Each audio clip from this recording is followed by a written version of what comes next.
Assalamu alaikum students. Welcome in the class of environmental chemistry, and today the topic of discussion is temperature and pressure profile of atmosphere. As you can see, this presentation is submitted by Hassan Raza. So, we will first discuss atmospheric temperature profile. Atmospheric temperature is a measure of temperature at different levels of the Earth's atmosphere. अच्छा जी, पिछले lectures में हमने काफ़ी तफसील से जो atmosphere के different levels हैं, फॉर एग्जांपल ट्रोपोस्फियर, मेसोस्फियर, वो स्टडी किए हैं। ठीक है, अब इसमें हम वैसे तो हमने टेम्परेचर से मुतल्लिक भी स्टडी किया है उन डिफरेंट जोन्स के अंदर, लेकिन इसमें हम ज़रा डिटेल से स्टडी करेंगे कि एटमॉस्फेयर के जो डिफरेंट जोन्स हैं उनमें टेम्परेचर जो है वो किस तरह से वेरी करता है। It is governed by many factors including solar radiations, humidity and altitude. तो टेम्परेचर जो है वो उसको कौन से फैक्टर्स इंक्लूड करते हैं? बहुत सारे फैक्टर्स हैं जिनमें सोलर रेडिएशन है, ह्यूमिडिटी है और ऑल्टीट्यूड भी है। So we will specifically discuss this altitude. Annual atmospheric temperature largely depends upon the type of biome as measured by uh, uh, Köppen climate classification. तो अब ये बायोमी क्या चीज़ है जिस पे एनुअल एटमॉस्फेरिक टेम्परेचर डिपेंड करता है। Biome is a community of plants and animals that have common characteristic for the environment they exist in. Wow. तो अब देखें जो एनुअल एटमॉस्फेरिक टेम्परेचर है, मतलब एक खास कम्युनिटी के अंदर वो उसके प्लांट्स और एनिमल्स की करेक्टरिस्टिक पे डिपेंड करता है। तो इसका मतलब ये हुआ कि इन स्पीशीज का बहुत रोल है टेम्परेचर के कंट्रोल करने में।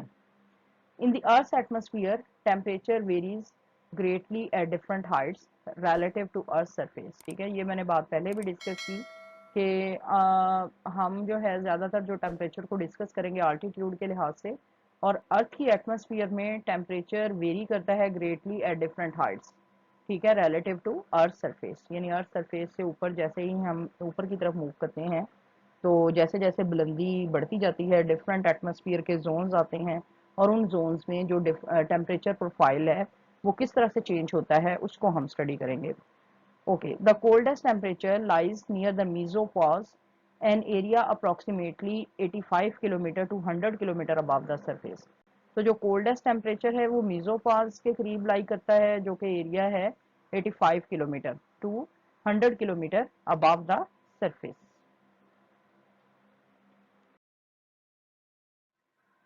So here again actually you can see the classification of different parts of atmosphere, and there are several ways of classifying the different layers of atmosphere, and the most common classification is based on vertical distribution and variation of temperature in the atmosphere. So the most common classification, as we have already discussed in the previous lectures as well, this is based upon vertical distribution. ठीक है, vertically और temperature vertically altitude के लिहाज से किस तरह very करता है। तो इसमें सबसे जो लोअर लेयर है ट्रोपोस्फियर है, स्ट्रेटोस्फियर उसके ऊपर है, जैसे ही हम ऊपर की तरफ फिर मीजोस्फियर है और फिर जो हमारे पास है वो थर्मोस्फियर है। ठीक है, the thickness and the boundary of each layer are not identical, right, throughout the globe but vary in different time and places. तो ये थिकनेस और आल्टीट्यूड मतलब ज़मीन के मुख्तलिफ हिस्सों पे डिफरेंट है इन डिफरेंट जोन्स की।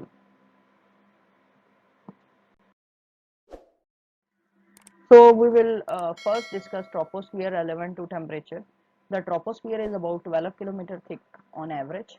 The troposphere over a low altitude region is usually thicker than our high altitude regions. तो ये troposphere जो है low altitude पे थिक होती है, जबकि हाई आल्टीट्यूड ऊंचाई वाली जगहों पे ये ट्रोपोस्फियर जो है मतलब ये कम थिक होती है। यानी एक्चुअली जैसा कि हमने पीछे पढ़ा कि ट्रोपोस्फियर का जो पोर्शन है, अगर ऐसे यानी जो मैदानी इलाके हैं, ठीक है, वहाँ पर ट्रोपोस्फियर ज़्यादा थिक होती है ये वाली लेयर। जबकि जो माउंटेनियर इलाके हैं, जो माउंटेन्स वाले इलाके हैं, वहाँ पर ट्रोपोस्फियर की तह जो है इसकी थिकनेस कम होती है। The troposphere over the equator is about 18 kilometer thick, while its thickness in the region near the two poles is only about 8 to 9 kilometre. ठीक है।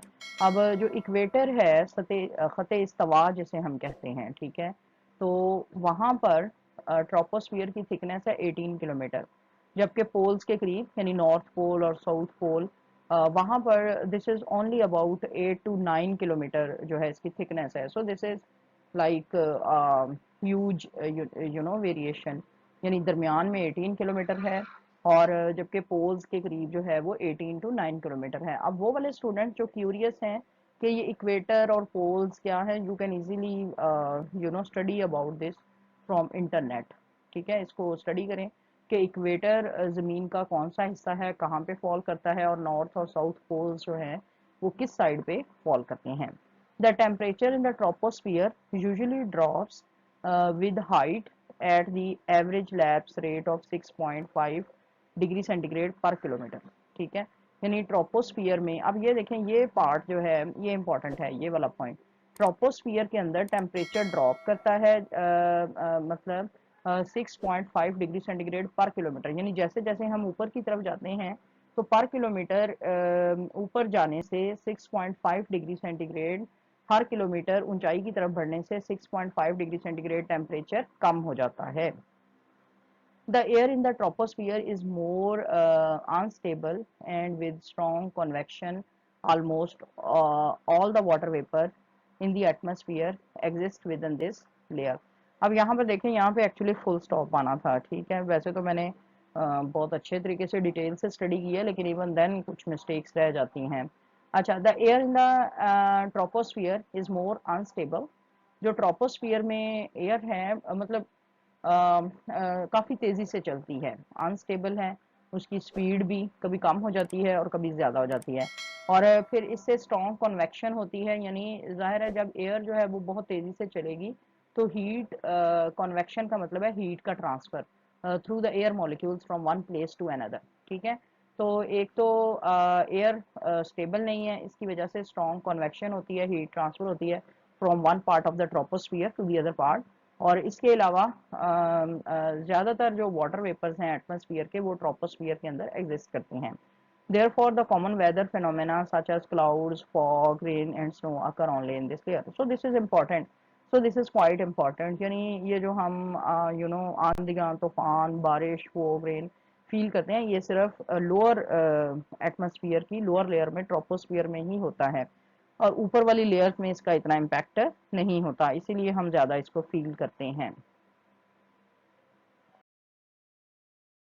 सो नाउ वी हैव स्ट्रेटोस्फियर। आपको पता है कि ट्रोपोस्फियर के बाद जो नेक्स्ट पोर्शन है वो स्ट्रेटोस्फियर है और ये 10 किलोमीटर से 50 to 55 किलोमीटर अबव ग्राउंड ये एग्जिस्ट करता है। Temperature is constant in the lower part which extend from the top of troposphere to about 30 to 35 kilometre. ठीक है, तो ये 10 किलोमीटर से 50 to 55 किलोमीटर है। तो जो लोअर पार्ट है which is from 10 kilometre to 30 to 35 kilometre, तो इस लेयर में टेम्परेचर जो है तकरीबन कांस्टेंट है। जबकि 35 किलोमीटर टेम्परेचर के बाद 35 किलोमीटर के बाद temperature actually increase with the height at the average rate of 5 degree centigrade पर किलोमीटर। ठीक है, तो हमने पीछे पढ़ा कि ट्रोपोस्फियर में पर किलोमीटर 6.5 डिग्री सेंटीग्रेड के लिहाज से टेम्परेचर डिक्रीज करता है, लेकिन यहाँ पर चूंकि फिर टेम्परेचर इन्वर्जन हो जाती है तो स्ट्रेटोस्फियर में क्या होता है कि आफ्टर 35 किलोमीटर टेम्परेचर जो है वो इंक्रीज करता है 5 डिग्री सेंटीग्रेड पर किलोमीटर ऊपर जाने के लिहाज से। The air flow in this layer is steady. Air flow इस लेयर में स्टेडी है सिंस नो डस्ट और vapour from the ground reach there, right. तो this is also important point. हमने पीछे पढ़ा कि ट्रोपोस्फियर में एयर फ्लो स्टेडी नहीं है जिसकी वजह से स्ट्रॉन्ग कन्वेक्शन होती है, लेकिन यहाँ पर ऐसी कोई बात नहीं है क्योंकि एयर फ्लो जो है स्टेडी है। रीज़न क्या है, ना डस्ट इस में रीजन में आती है और ना ही वेपर्स ग्राउंड से ज़मीन से यहाँ तक पहुँच पाते हैं। The increase in temperature in upper part is due to the fact that the sun's ultraviolet radiation is absorbed by the ozone layer in this region. I think I mean this point is very very interesting from the students who are curious about the fact that why in the stratosphere temperature is increasing. फिर stratosphere के अंदर मतलब temperature क्यों increase होता है? सो this is the answer, right. क्यों increase करता है कि जो अल्ट्रावायलेट सन की अल्ट्रावायलेट रेडिएशन है वो इस जोन में एब्जॉर्ब होती हैं और चूंकि ओजोन इस लेयर में स्टैंड करती है और ओजोन इन लेयर्स को एब्जॉर्ब कर लेती है ताकि वो ज़मीन तक ना पहुंच पाए, तो इस वजह से स्ट्रेटोस्फीयर में टेम्परेचर इंक्रीज कर जाता है। हालांकि ये वाला रीजन जो है वो ट्रोपोस्फीयर से भी ऊपर है, यानी ज़्यादा बुलंदी पर है। So the region we know above stratosphere is mesosphere, ठीक है। The region of mesosphere is about 50 to 80 kilometre in altitude, right? So ये important है, right? कि कितने से कितने किलोमीटर तक ट्रोपोस्फियर फॉल करता है, फिर स्ट्रेटोस्फियर और फिर जो है ये मीजोस्फियर। तो मीजोस्फियर की जो ऑल्टीट्यूड रेंज है वो 50 टू 80 किलोमीटर है। The temperature in this layer usually decreases as the height increases, ठीक है। अब इसमें फिर वो टेम्परेचर इन्वर्जन हो रही है ना कि जैसे जैसे हाइट इंक्रीज करती है तो टेम्परेचर फिर डिक्रीज करने लग जाता है up to the top of mesosphere where the temperature can be as low as -95 degree centigrade और इवन लोअर। अब देखिए इस प्रेजेंटेशन में पता नहीं फिर ये फॉर्मेटिंग की कोई मिस्टेक है। तो अब इसमें क्या है कि जो टेम्परेचर है इसमें मीजोस्फीयर के अंदर कितना लो हो सकता है? -95 degree centigrade. So this is quite a low temperature. तो मीजोस्फीयर में इतना लो टेम्परेचर हो सकता है। The composition of gases in the atmosphere from the ground to the top of mesosphere are almost identical except for water vapour and ozone, ठीक है। तो जो कंपोजिशन गैसेस की तकरीबन यूनिफॉर्म है और तकरीबन आइडेंटिकल है सवाए वाटर वेपर और ओजोन के। The region below mesosphere is also called the homosphere. Wow this is great actually. तो मीजोस्फीयर के जो नीचे नीचे वाला हिस्सा है उसको हम होमोस्फीयर भी कह सकते हैं क्योंकि जो गैसेस की कंपोजिशन जो है वो इसमें तकरीबन यूनिफॉर्म रहती है, that is why this is also called as homosphere. Now we have thermosphere, ठीक है। As the name indicates thermosphere, the thermosphere is the region above the top of mesosphere where the temperature begins to rise again, दोबारा से temperature बढ़ना शुरू हो जाता है। When the sun activity is low, this region can extend to 400 kilometre in altitude। वाह वाह। तो अब इसमें जब सन यानी सूरज जो है मध्यम होता है तो उसकी एक्टिविटी इस रीजन की ये रीजन एक्सटेंड कर सकता है 400 kilometre in altitude. During high sun activity the layer can reach around wow 500 kilometre in altitude. तो ये सन की एक्टिविटी पे इसकी थिकनेस जो है वो डिपेंड करेगी। The air in the lower region is extremely thin, therefore the particles in air can easily be ionized. So this is also important, ठीक है। अब जो इसका लोअर रीजन है उसमें एयर जो है वो बहुत ज़्यादा थिन है, पतली लेयर है एयर की, ठीक है। अब इससे क्या होगा कि एयर के अंदर जो पार्टिकल्स हैं चूंकि एयर की लेयर बहुत थिन है उनको इजीली आयनाइज किया जा सकता है, resulting in profuse free electrons in the air. अब इससे क्या होगा कि जो फ्री इलेक्ट्रॉन्स हैं वो एयर के अंदर जो पार्टिकल्स हैं उनमें फ्यूज कर जाएंगे और फिर इस लेयर को हम इसलिए आइनोस्फीयर बोलते हैं क्योंकि जब एयर के अंदर जो पार्टिकल्स हैं उनके अंदर फ्री इलेक्ट्रॉन दाखिल हो जाएंगे तो वो आयंस में कन्वर्ट हो जाएंगे, इसलिए हम इस लेयर को बोलते हैं आयनोस्फीयर, ठीक है। It is very effective in reflecting radio waves. So अब ये थर्मोस्फीयर जो है ये रेडियो वेव्स को रिफ्लेक्ट कर सकता है।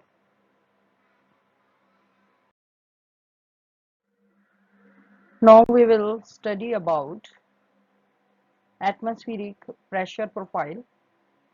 Atmospheric pressure is the pressure exerted by the weight of air in the atmosphere of earth, ठीक है। तो atmospheric pressure क्या है? This is the pressure exerted by weight of earth, sorry weight of air in the atmosphere of earth। अब atmospheric pressure जो है वो वाला वेट है जो एयर एग्जर्ट करती है एटमॉस्फेयर ऑफ अर्थ में। अब एक्चुअली अर्थ के डिफरेंट पार्ट्स में, ज़मीन के मुख्तलिफ हिस्सों में एट अ टाइम सेम वक्त पे सेम टाइम पे एटमॉस्फेरिक प्रेशर जो है वो डिफरेंट हो सकता है, क्योंकि कंपोजिशन ऑफ एयर डिफरेंट होती है actually at the same type in different parts of the earth. तो इस वजह से एटमॉस्फेरिक प्रेशर भी एक ही वक्त में ज़मीन के मुख्तलिफ हिस्सों में मुख्तलिफ हो सकता है। In most cases, atmospheric pressure is closely approximated by the hydrostatic pressure caused by the weight of air above the measuring point। ठीक है, अब जो भी measuring point है, जिस भी एरिया में हम रह रहे हैं, फॉर एग्जांपल फैसलाबाद में, तो एटमॉस्फेरिक प्रेशर जो है वो डिफरेंट हो सकता है, फॉर एग्जांपल इन गोजरा और समवेयर एल्स।